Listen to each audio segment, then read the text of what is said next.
round 6 of the URC saw either the best comeback we've seen so far this season or the worst defensive lead, depending on which side of the URC you're from. My name's Mark, let's talk rugby.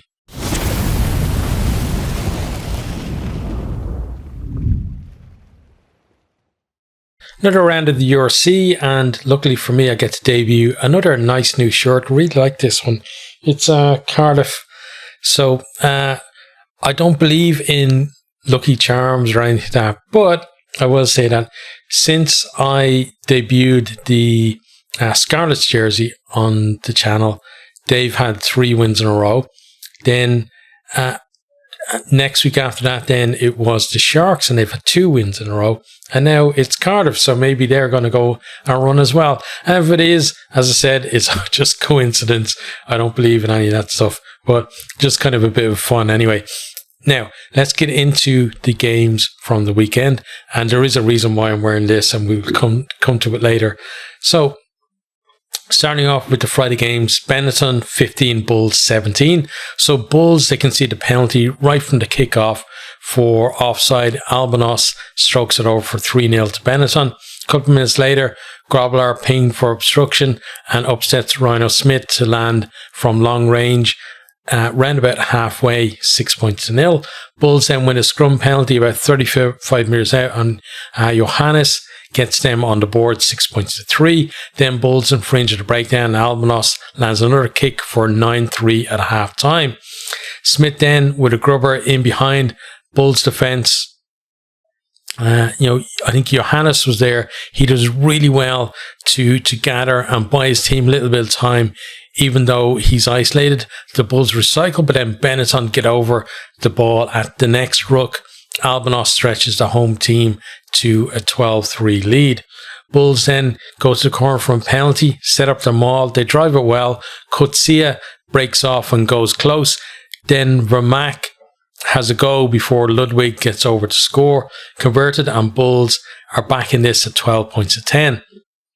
Another Albanos penalty makes it 15 points to 10, and we're entering the last kind of, I think it was like 7 minutes to go, 10 minutes anyway, like there or thereabouts.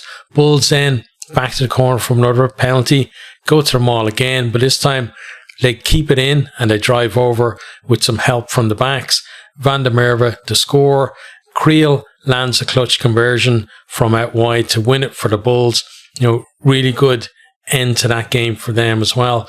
And I can't remember who it was, but somebody posted in the preview that they thought that maybe Benetton would hand the Bulls a bit of a humbling defeat in this one, and they came very close to doing it as well. Benetton, they're real, a real kind of prospect, over in Italy, so difficult to play against, to be once they come into a little bit of form, and even like a superb team like the Bulls struggled to get over the line in the end. So we're going to have talk about some stats as well for each game, just a few. So Benetton, first of all, only team not to make any offloads in the whole of round 6 across the URC. Bulls dominated territory and possession and made the fewest number of tackles of any team with just 65. So Benetton almost pulled off the win. You felt like, they needed to get over for a try, maybe, to give themselves that little bit more of a cushion. And I think that would have been enough to see them through. But still looking much better than they did in the first few rounds. So definitely, even though with defeat, it feels like they're a team on the up. Bulls hung in there and came up with the goods right at the end. Could easily have let this one slip, but they were determined not to lose. 2 close contests on the trot. Decent end to their tour as well for them. Next time we have Scarlets 30, Zebre 8. So early penalty from Johan Lloyd put Scarlets ahead. He then tried to force a pass to Tane Plumtree, as Scarlets looking to run it out of their 22. Zebre gets a loose ball, recycle a few times, and Priscantelli lands a long-range drop goal to tie it. Really sweet strike from him on that, and it was some distance out as well. Zebre then work it closer to the Scarlets line on the left. They then spread it to Monty Maori, and then he puts in a cross kick to Cambriani, who goes over in the corner. Conversion miss, but Zebre in the lead. But that was as good as it got for them from there. Another light penalty reduces the deficit to 2 points. Nice hands then from James to release Plumtree on the right. He feeds Rogers outside him, and he goes within a few metres before being tackled by Jesse. But he rolls, and the momentum of the tackle takes him over the line to score. Scarlets lead 11 points to 8 at half time. Eddie James then puts youngster Max Page through a gap, and he shows good feet and pace to beat the cover and get over to score. Rogers then with a good carry on the right before Scarlets go left. Lyde puts Plumtree through a gap, and he puts Murray over to score.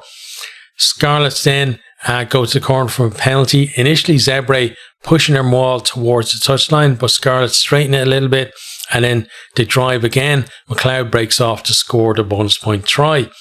So, stats for this one: Johan Lyde made the second most metres of the round with 120 metres. Great shift from him. Zebre conceded the second most penalties with 14.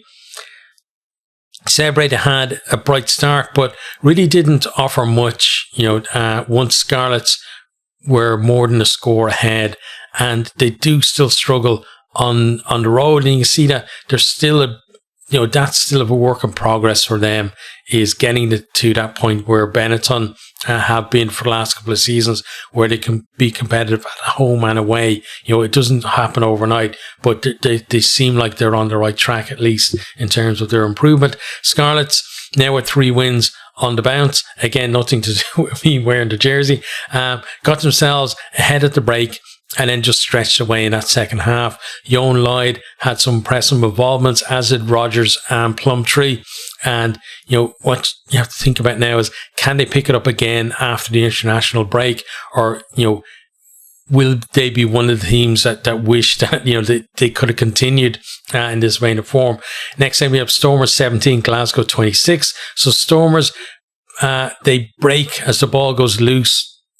Zas wins the race to dot it down, but it's ruled out for a knock-on by Hallant earlier in the move. They then work it up to within a few metres of the line. They go to the backs then. Hallant with a dummy and an offload to put Willemse through a gap and over to score. 7 points to 0 to them at that stage. Lebock is then sent to the bin just before half time. Glasgow go to the corner, and their maul drives over, and last season's top try scorer Johnny Matthews emerges with the ball. Conversion squares it up. Glasgow then on the attack. Cummings finds Cancellieri, who chips over for Tupilatu, another man in form, to score in the corner. Hastings nails a touchline conversion for 14-7. Stormers then, they're camped on the Glasgow line. Good defence, repulsing repeated attempts to get over from the forwards, so they go wide instead, and Duplessis, nice little step back against the grain from him. He goes over to score. Lebock's conversion then ties us back up again. Hastings then puts Tupilatu through a gap around halfway. He's heading for the corner outside of Hallant, who just about gets to him, but there's an offload, and that allows Cancellieri to score, or actually not, because the pass from Hastings was forward. It was a really good not try, though, that they didn't score there. Stormers then with a dominant scrum, and they win a penalty. Lebock nudges them in front from the tee. Hallant then misses touch, and Mackay carries it back well for Glasgow.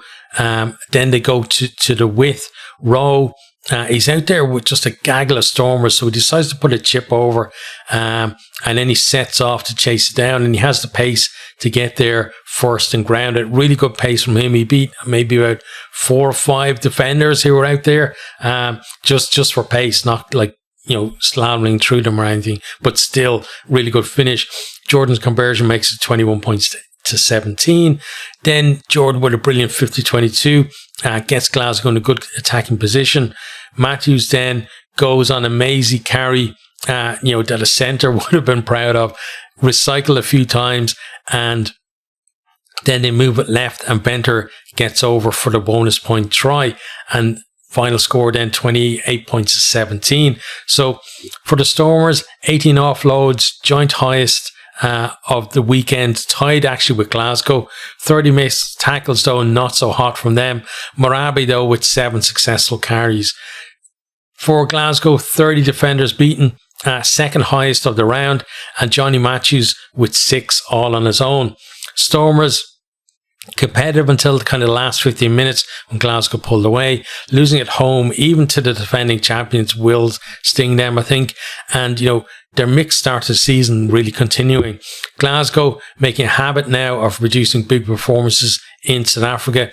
This bonus point win is a statement to anyone really with designs on taking their crown. Next time we have Sharks 41, Munster 24. So Wilms at first off darts through a gap and then offloads to Fassi, and he does really well. Nice step and pace to finish for the opening try. Munster then, they left just a huge gap next to the ruck for Williams to exploit. And he's got so much pace and he's so much awareness as well for that kind of thing. It's kind of criminal the way Munster did that. Sharks then go wide and Nash won't be happy. He fell off the tackle against Mapimpi, who scores in the corner. 2 tries in the opening 5 minutes, and already Munster really up against it.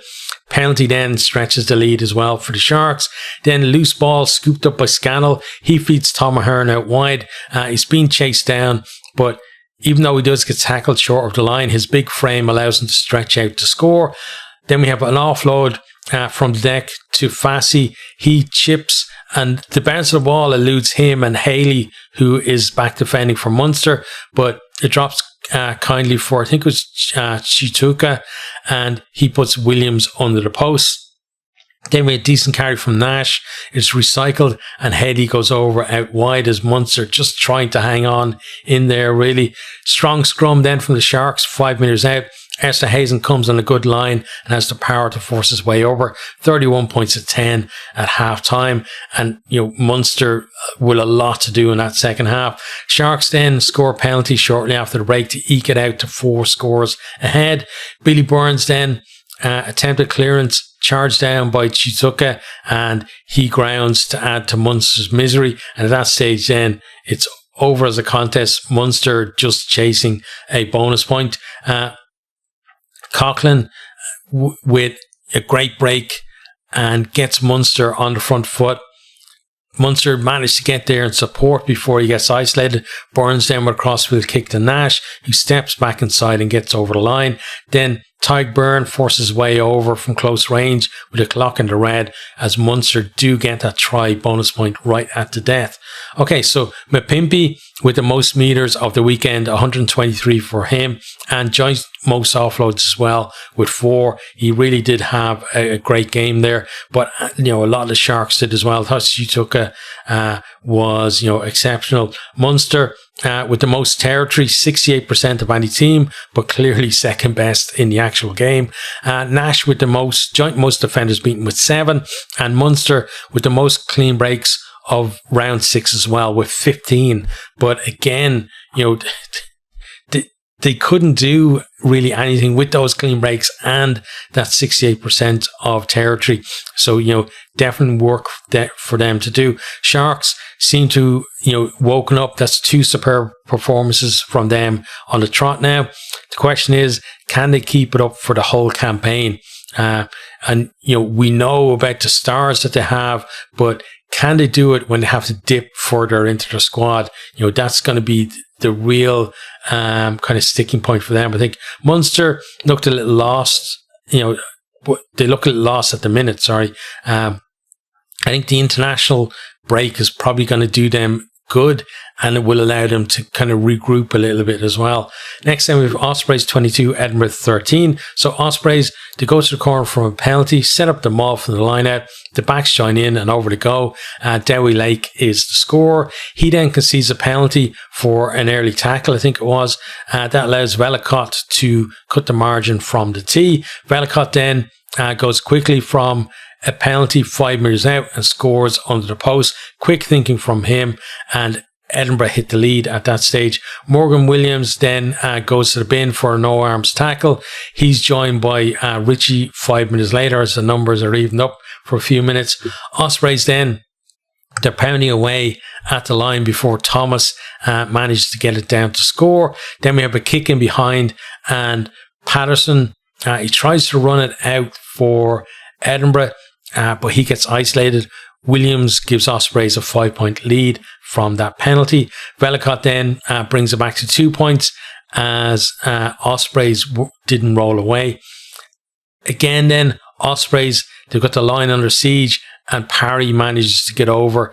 The conversion then denies Edinburgh a losing bonus point. Thought Edinburgh were good value, honestly, if they had got that losing bonus point, but wasn't to be for them. Ospreys, so Jack Morgan with the most successful carries of the weekend with 10, the only player I think in double figures. Edinburgh conceded the most penalties of any team, 16, and Bone Venter made the second most tackles with 20.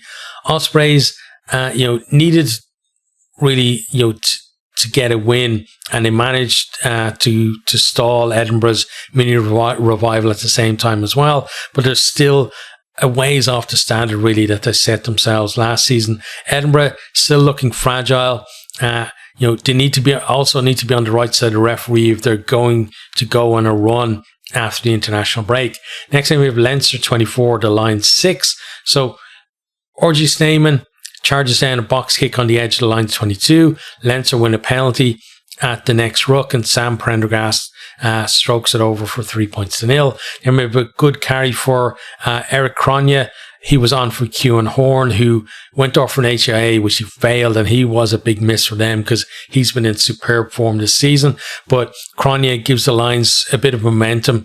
Leinster get pinged, and Woolhooter squares it up at 3 points all. Snyman then attempts an offload out of a tackle, but it's pinched back towards the Lions the line side, and he plays on the ground, so he gives away the penalty there. Penalties just inside the Leinster half, and a brilliant kick, and the Lions then are 6-3 ahead. Good carry then from Doris, one of many that he had this season, off the back of a scrum. McGrath a little bit slow at the ruck, so the forwards decide to take over, and Van der Fleer gets over to score. The conversion then makes it 10 points to stick at 6 at half time. Gus McCarthy then, he carries well for Leinster. It's recycled. Doris then comes steaming onto it and over to score, converted for 17-6. Leinster then, they're mauled driving forward, and they shed most of the Lions' defence. They surge again, and as they go to ground, referee Craig Evans awards a penalty try. And that was our final score, 24-6. There's a full review of this game on the channel if you want to go and check it out. Doris, he beat 7 defenders, tied with 2 others at the top of that stat, and second most successful carries of the weekend with 9 as well. So, he really is, having a brilliant start to the season. Ruben Skuman with the most tackles of the game with 17 for the Lions. So workmanlike from Leinster, but this was against a very good Lions side, and they managed to keep them tryless as well. So gotta give kudos to Nienaber on that one. Managing the squad over the next period will kind of give an indication, I think, of whether they've learned the lessons from recent seasons or not.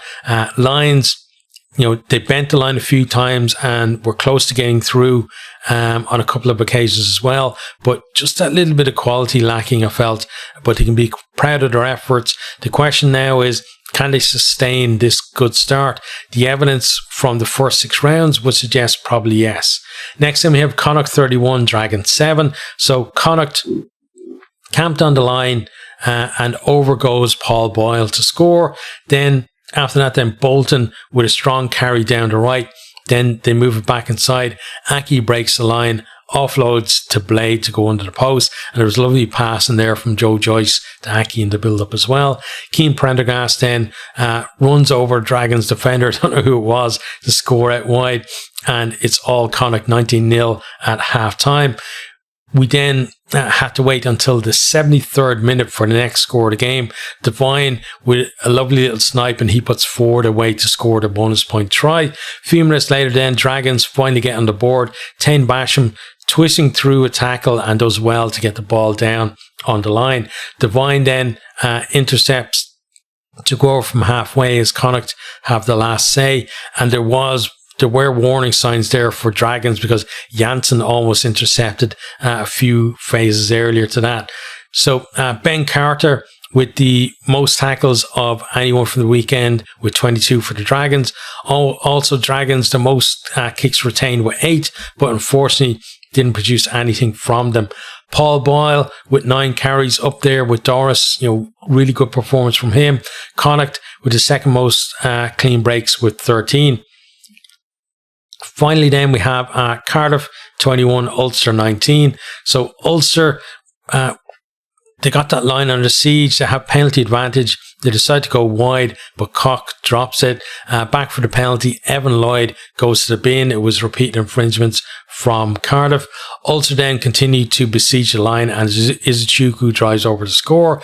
Doak, he glides into some space, gets it out to McCluskey, who carries it into 22. Henderson then puts Postlethwaite over to score. Cock then acrobatically keeps a Cardiff clearance in play and sparks an Ulster attack, and that ends with McCluskey chipping over for Postlethwaite to gather and score his second. 19-0 after 23 minutes. Ulster then lose captain Henderson to injury shortly after that, before just completely losing their way in the second half as well. McCann, he goes to the bin early in the second half for cynical play when he was offside. Cardiff exploit the extra man to get Stevens over in the corner. Nice leap and finish from him as well. Both teams then back to 15 when Cardiff attack again through their maul. They have penalty advantage, but Dan Hughes, he comes off the side and gets over for Cardiff's second. Back to that right-hand corner again, and Cardiff driving another maul. Ulster, they seem to have actually contained it. Referee, it looked like maybe he was about to tell them to use it, but suddenly surges forward again, and that Red Sea of Ulster defence just parts of them as well. Young is the score, and we're all tied up. Then Sheedy puts Cardiff ahead with an assured conversion. Ulster, they honestly looked a little shell-shocked after that. Guys just kind of looking down the ground, looking around, looking for, who's going to lead us, out of this, and what do we do kind of stuff. But Cardiff managed to force an Ulster error. Ulster trying to attack in the final seconds, and Cardiff sealed the victory. So Cardiff made 205 tackles, most of any team from the weekend. Josh McNally with 20 of those. And then Ewan Stevens with 7 defenders beaten, the joint most of the weekend. Ulster, 31 defenders beaten, the most of any team. Izuchuku, 9 successful tackles. And he really is, a guy who's, coming into his own, I feel, at the moment. But Ulster, they still need, a few more players in there to kind of step up and take some leadership role, especially when the likes of Henderson isn't around. We saw, like, once he went off, things kind of went a bit south for them. Cardiff, they looked dead and buried in the first half, and they did really well to dig in and turn things around. And apologies as well if somebody's car alarm's gone off or something inside. But yeah, they did well to turn that around. Their first win over an Irish province in, I think, 2, maybe 3 years, and a decent weekend for the Welsh sides as well. 3 out of 4 victories for Welsh sides. We want to see more of that. I've been talking about it, a long time, been banging this drum about we want to see the Welsh teams be competitive, because I'm not someone who kind of gloats at other nations' team not being strong. I want to see all the teams in the league being strong. It just makes it for far more entertaining for me as somebody who loves rugby. And it also, you can see the way enthusiasm is growing amongst some of the Welsh fans as well. And I think a little bit of success and maybe, they're going to get on board with this whole URC thing finally. Ulster had a superb start. But, to be scoreless for almost 60 minutes after that is really poor. And you look at the contrast between, two Irish provinces, Connacht and Ulster, both 19-0 at half time. And then the way they handle the second half, just complete opposites, really. Seemed, again, a lack of leadership there when they were under pressure in that final quarter of the game. And still very much a work in progress, I think, under Richie Murphy. Okay, so let's have a quick look at the table. And then we shall, be on a bit of a break from URC then until after the internationals. But I will be covering the November internationals. So top of the table there, we have Leinster, 6 from 6. 29 out of 30 points is a brilliant start to the season. And you kind of feel like, if they're going to make the errors that they did, previous seasons of sending weak, squads to South Africa, etc., they probably will need to build up a bit of a cushion at this point. Glasgow then defending champions in second place there on 23, and excellent win for them at the weekend, and they're looking really strong at the moment. Bulls, another team in decent form, did really well, to overcome Benetton and move up to that third place on 19 points. Lions on 18, still going, fairly strong, and again, I expect them to be up there in the top 8 come the end of the season, but there are some heavyweights to come up as well, so they and other teams need to kind of watch out a little bit. Connacht in 5th place, usual Connacht, right, up and down, like three wins and 3 losses for them, but still 18 match points. Scarlets, 3 wins on the trot now, and climbing the table as well, up to 6th place now on 16 points. Ulster, dropping down to 7th. I think they were going to be up there in the top 3 or 4, I think, if they'd won that game against Cardiff, but it wasn't to be for them, and it's their own fault, really. 16 points for them. Cardiff in 8th place, joined them on 16 points as well, so they've just about crept into those playoff places. Then we got the Sharks, who, doing pretty well now in the last couple of rounds and starting to climb the table themselves as well, put a bit of pressure on those above them. Edinburgh, they had that mini revival, but then back down to earth again this weekend and down to 10th place on 13 points. Benetton in 11th place on 13. Another one, team who'd have ambitions to finish higher up the table. Certainly below them, the next 2 teams as well, some heavyweights there.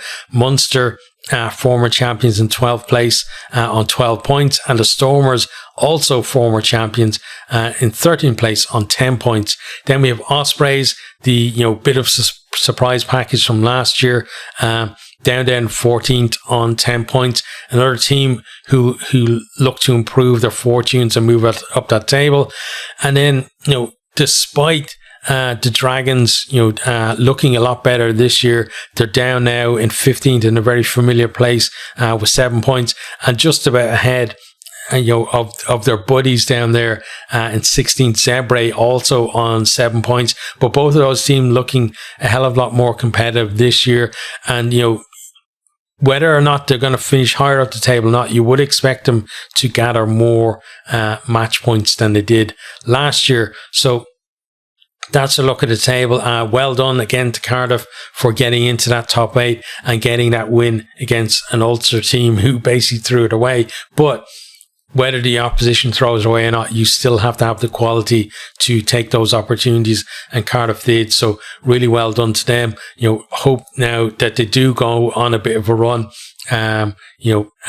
and I get to wear this shirt a few more times as well this season. Again, it's another lovely shirt. I have to say, there's a lot of really good shirts knocking about in the URC. Really happy I was able to get a few more. I do have a few more to kind of debut, but that's going to be obviously after the internationals. But as I said, we're going on a break from URC, but we're not going on a break on the channel. We're going to have some build up and some previews, some reviews of, and also some some roundups as well of the games over the November internationals. Really looking forward to some big games in there, and it's always good to see how the teams kind of stack up at this time of year. So I'm looking forward to that. I hope you are too. Let me know your thoughts about how the URC is looking now, where other than the South African teams who obviously have that catch-up game